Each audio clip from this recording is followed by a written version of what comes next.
పేరుతో బిల్డాక్స్ మోసాలు అన్ని ఇన్ని కావు. ఫ్రీ లంచ్ పేరుతో ఏకంగా 500 కోట్లు వసూలు చేశారు. అఫీస్పేటలోని వివాద స్థలంలో 35 ఎకరాలు తమదే అంటూ నమ్మించే ప్రయత్నం చూశారు. తీరా చూస్తే అక్కడేం లేకపోవడంతో అసలు బండారం బయటపడింది. దీంతో బాధితులు లబోదిబోమంటున్నారు. దీనిపై మరింత సమాచారం మా కరెస్పాండెంట్ శ్రీకాంత్ అందిస్తారు.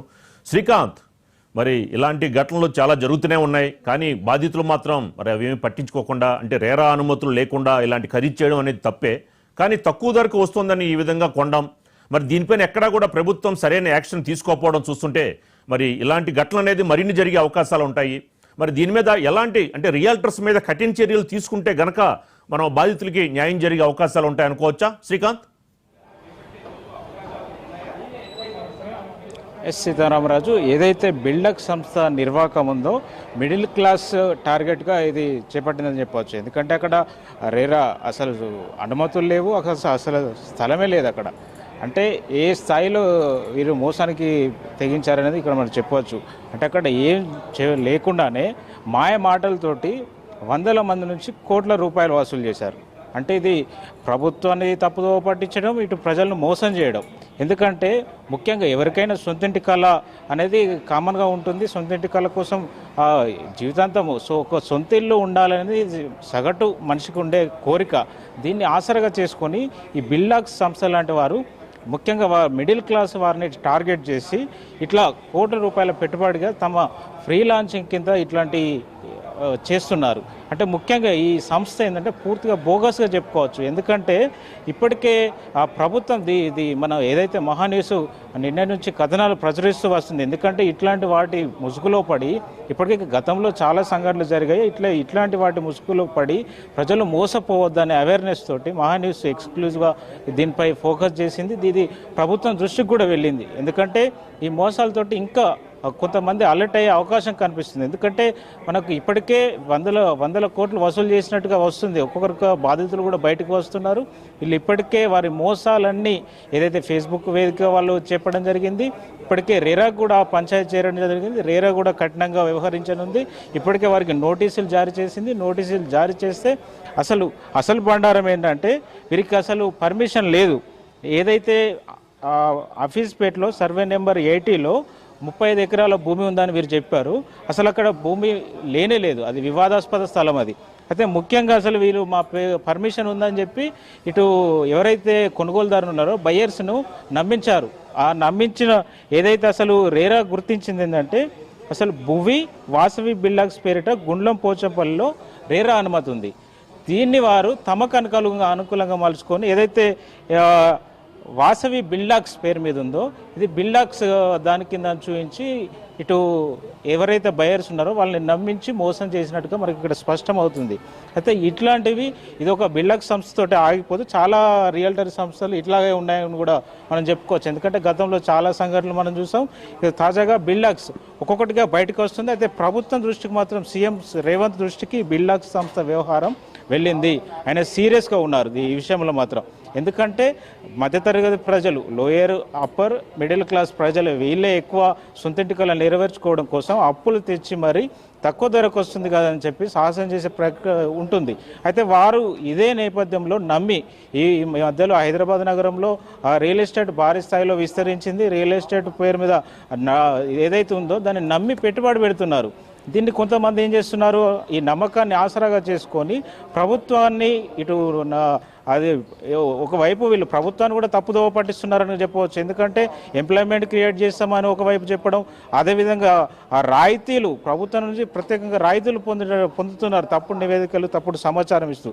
ఇట్లాంటి వాటిపైన ప్రభుత్వం నిఘా పెట్టనుంది. ఎందుకంటే సీఎం దృష్టికి వెళ్ళిన నేపథ్యంలో ఇప్పుడు సీఎం రేవంత్ రెడ్డి కూడా దీనిపైన సీరియస్ అయ్యే అవకాశం ఉంది. ఎందుకంటే ఇట్లాంటి సంస్థల వల్ల ప్రభుత్వానికి కూడా చెడ్డ పేరు వస్తుంది. ఎందుకంటే ప్రభుత్వం చూస్తూ ఎట్లా ఉంటుందంటే మాకు ప్రభుత్వం అనుమతి ఉంది అని వీరు దర్జాగా చెప్పుకుంటున్న నేపథ్యంలో ప్రభుత్వం ఇక అల్టిమేట్గా బద్నామయ్యే అవకాశం ఉంటుంది. అందుకు ఈ నేపథ్యంలో ప్రభుత్వం దీనిపై సీరియస్ అయ్యే అవకాశం ఉంది. ఇప్పటికే రేరా నోటీసులు వెళ్ళాయి. వాళ్ళు ఖచ్చితంగా ఆన్సర్ చెప్పాలి, బాధితులకు డబ్బులు చెల్లించాలి అనేది ఒక డిమాండ్గా ఉండేది. అదేవిధంగా ఇప్పుడు సీఎం రేవంత్ రెడ్డి కూడా దీనిపై సమగ్ర విచారణకు ఆదేశించే అవకాశం కనిపిస్తుంది. కొద్దిసేపటి క్రితమే సీఎం రేవంత్ దృష్టి ఈ విషయం వెళ్ళింది. ఆయన దీనిపై సమగ్రంగా ఆరా తీశారు. అసలు ఏంటి బిల్డక్స్, ఇట్లాంటివి ఎన్ని ఉన్నాయి, ఇంకా ఎన్ని పుట్టుకొచ్చాయి, వీటిపైన కఠినంగా ఉండాలి. ప్రజలను తప్పుదోవ పట్టించేది, ప్రజలను మోసం చేసే వాటిపైన మనం ఖచ్చితంగా కఠినంగా ఉండాలి. వీటిని గుర్తించండి అని ఇప్పటికే సీఎంఓ వర్గాలను ఆదేశించినట్టుగా తెలుస్తుంది. అయితే ఈ కొద్దిసేపట్లో దీనిపై క్లారిటీ వచ్చే అవకాశం ఉంది. ఎందుకంటే గ్రౌండ్లో దీనిపై ఎంక్వైరీ జరిగే అవకాశం స్పష్టంగా కనిపిస్తుంది. ఎందుకంటే బిల్డక్స్ లాంటి సంస్థలను నమ్మి ప్రజలు మోసపోయే అవకాశం ఉంది. కాబట్టి ప్రభుత్వం సీరియస్ అయ్యాకుంది. సీఎం రేవంత్ రెడ్డి కూడా దీనిపై సీరియస్గా ఉన్నట్టు తెలుస్తుంది. ఎందుకంటే గతంలో చాలా కోకొల్లలుగా వచ్చాయి. ఈ రియల్ ఎస్టేట్ పేరు మీద సంస్థలు పుట్టగొడుగుల్లో పుట్టుకొచ్చాయి, ప్రజలను నమ్మించే పనిలో ఉన్నాయి.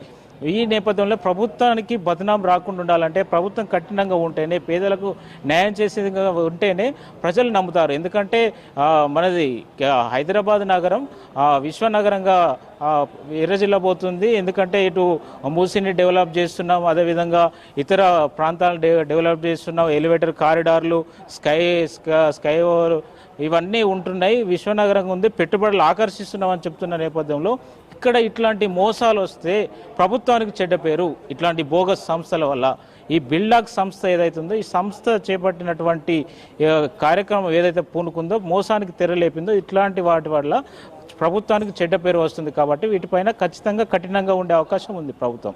ఇప్పటికే సీఎం రేవంత్ రెడ్డి దీనిపైన ఆరా తీస్తున్నారు.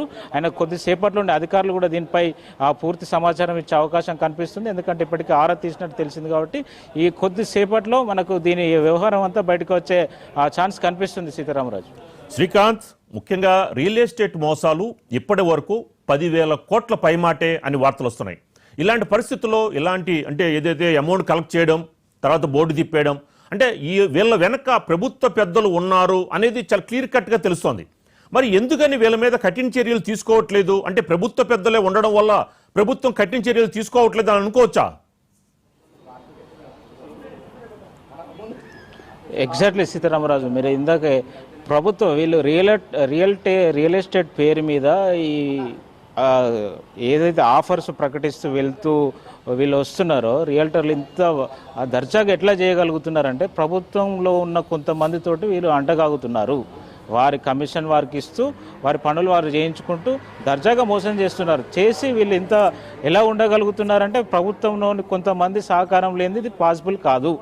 గత ప్రభుత్వంలోనైనా వీరు ఒక అజెండా ఉంటుంది. ఇట్లాంటి మోసాలకు తెరదీసేవారు ఒక స్ట్రాటజీగానే వెళ్తుంటారు. ఎందుకంటే ఏ ప్రభుత్వం ఉంటుందో ఆ ప్రభుత్వంలో కొంత కీలకంగా ఉన్న వ్యక్తులకు దగ్గరగా అవుతారు. అంటే పార్టీ వారిగా వీళ్ళు దగ్గర అయ్యి ఆ ప్రభుత్వంలో ఆ పని చేయించుకుంటూ వెళ్తారు.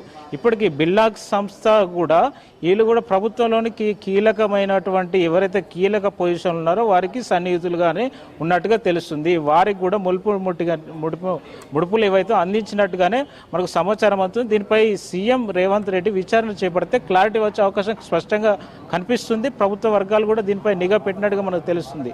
అయితే ఏదైతే ఆకర్షించుడు, ఇటు ప్రభుత్వ వర్గాలను వారి గ్రిప్లో పెట్టుకోవడం, వారికి ఏదైతే ముడుపులు చెల్లించుకోవడం, వారి స్థాయిలో వారితో ఏదైతే రిలేషన్షిప్ మెయింటైన్ చేయడం, ఇట్లాంటిది ఒక దందాలాగానే కొనసాగిస్తూ వస్తుంటారు. వీళ్ళు ఏ ప్రభుత్వం ఉన్నా వీళ్ళది ప్రమేయం ఉంటూనే ఉంటుంది. వీళ్ళకు ప్రభుత్వంలో కొంతమంది ప్రసన్నం చేసుకుంటారు. ఇక్కడ ప్రభుత్వం మాత్రం దృష్టి పెట్టాల్సింది ఏంటంటే వారిని ఏదైతే ఇప్పుడు కాంగ్రెస్ ప్రభుత్వం ప్రజాప్రభుత్వం, ఇందిరమ్మ రాజ్యం, ప్రజలకు మేలు చేసే ప్రభుత్వం అని చెప్పి ఇప్పుడు ప్రభుత్వం ఆల్రెడీ చెప్తూ వస్తుంది. అయితే ఈ నేపథ్యంలో ఎవరైతే ఫ్లాట్లు కోసం డబ్బులు పెట్టారో, పెట్టుబడి పెట్టారో, ఆ అమౌంట్ కట్టారో వారికి న్యాయం చేసే దిశగా ప్రభుత్వం ఆలోచించాలి. అయితే ఇట్లా 1000 కోట్ల అవినీతి జరిగిందని అవినీతి అనకంటే దోపిడీ జరిగిందని చెప్పవచ్చు. 1000 కోట్ల ప్రజల్ని పీల్చి పిప్పి చేసుకున్నారు. వాళ్ళు కష్టార్జితం, ఇది ప్రజల కష్టార్జితం. వాళ్ళు సొంతింటి కళను నెరవేర్చుకోవడం కోసం రూపాయి కూడబెట్టుకొని వారు దాచిపెట్టుకొని సొంతింటి కళను నెరవేర్చుకోవడం చేసుకునే పైసా అవి. ఆ డబ్బుల్ని వారు మోసం అంటే ప్రభుత్వం అండతోటి ఇట్లా మోసానికి పాల్పడడం చూస్తుంటే ప్రభుత్వానికి చెడ్డ పేరు వచ్చే అవకాశం ఉంది. ఈ నేపథ్యంలోనే ఇటు సీఎం ఇప్పటికే చెప్తున్నాడు, ఈ మోసానికి ఎవరైతే అవినీతికి ఆస్కారం లేదు మా ప్రభుత్వంలో, ఇట్లాంటివి జరిగితే కఠినంగా వ్యవహరిస్తాం, ఎవరిని చూసేది లేదు అని చెప్పి ఆయన ఇప్పుడు చాలాసార్లు స్పష్టం చేయడం జరిగింది. మరి ఇందులో ప్రభుత్వంతో అంటకాగుతున్న ఇంత ధైర్యంగా వీరు ఆ కోట్లు 100 కోట్లు వసూలు చేసే అంత తెగించారు కాబట్టి ప్రభుత్వంతో ఎవరికి దగ్గరగా ఉన్నారు అనేది ప్రధానంగా ఇప్పుడు గుర్తించాలి. ఎందుకంటే ప్రభుత్వంలోని పెద్దల సహకారం లేనిది ఇంత బరితెగించే అవకాశం లేదు. ఎందుకంటే రియల్ ఎస్టేట్ ముసుగులో ఇటు కమిషన్ల పేరిట ఇటు ప్రభుత్వానికి అల్టిమేట్గా ప్రభుత్వమే ఇక్కడ బ్లేమ్ అయ్యే అవకాశం ఉంటుంది. ఎందుకంటే ప్రభుత్వమే సహకరిస్తుంది. ఇప్పుడు బాధితులు బయటకు వచ్చి కంప్లైంట్ ఇచ్చుకోలేని పరిస్థితి ఉంది. అంటే ప్రభుత్వం నుంచి ఎవరిదో ఒత్తిడి ఉంది ఖచ్చితంగా. బాధితులు వందల మంది బాధితులు, వేల మంది బాధితులు ఉన్నారు. కోట్ల రూపాయలు పెట్టుబడి పెట్టారు, మోసపోయారు. ఇప్పుడు వాళ్ళని సంప్రదిస్తే రెస్పాండ్ అవ్వట్లేదు. అంటే ఎవరికొకరు కంప్లైంట్ ఇచ్చుకోవాలి. కంప్లైంట్ ఇచ్చుకోవాలంటే కూడా వారికి బెదిరింపులు వాళ్ళు ఎందుకు తెగిస్తున్నారు అంటే ప్రభుత్వం నుంచి ఎంతో కొంత అండ ఉన్నట్టే. అసలు ఈ వ్యక్తులు ఎవరు? ఆ స్థాయిలో బెదిరింపులకు పాల్పడి వాళ్ళను బాధితులను కంప్లైంట్ ఇవ్వకుండా ఆపేటువంటి వ్యక్తులు ఎవరు అనేది ప్రభుత్వం, ముఖ్యంగా సీఎం రేవంత్ రెడ్డి తేల్చాలి ఇది. ఎందుకంటే ఆయన స్థాయిలో దీన్ని, ఎందుకంటే ప్రభుత్వానికి చెడ్డ పేరు వస్తుందని ఇప్పటికే 90 రోజుల పాలన రెఫరెండంగా ప్రజలు పార్లమెంట్ ఎలక్షన్లో తీర్పు ఇవ్వాలని కూడా ఆయన స్పష్టం చేయడం జరిగింది. ఇది ఆ కోవలేక వస్తుంది. ఎందుకంటే అవినీతి రహిత పాలన అనేది కూడా చూపించాల్సి ఉంటుంది. ఎందుకంటే ప్రభుత్వంలో ఉన్నవారు కూడా ఏ ఒక్కరు చెడ్డ పేరు తీసుకొచ్చినా ఆయనకు పూర్తిగా సీఎం రేవంత్ రెడ్డి చుట్టే ఆయనే పాలన మార్కుగానే వెళ్తున్న నేపథ్యంలో ఆయనకు ఇబ్బందికరమైన అంశమే ఇది. ఈ నేపథ్యంలో సీఎం దీనిపై ప్రధానంగా దృష్టి పెడితేనే ఈ ప్రభుత్వంతో అంటగాగుతున్నటువంటి వారి పేర్లు, ఈ ఏదైతే సంస్థ ఉందో బిల్డక్ సంస్థ ఎవరు ఏ పెద్దలతోటి ఉన్నారు అనేది బయటకు వచ్చే అవకాశం మనకు ఉంది. Sitaram, thank you Srikanth, thank you very much.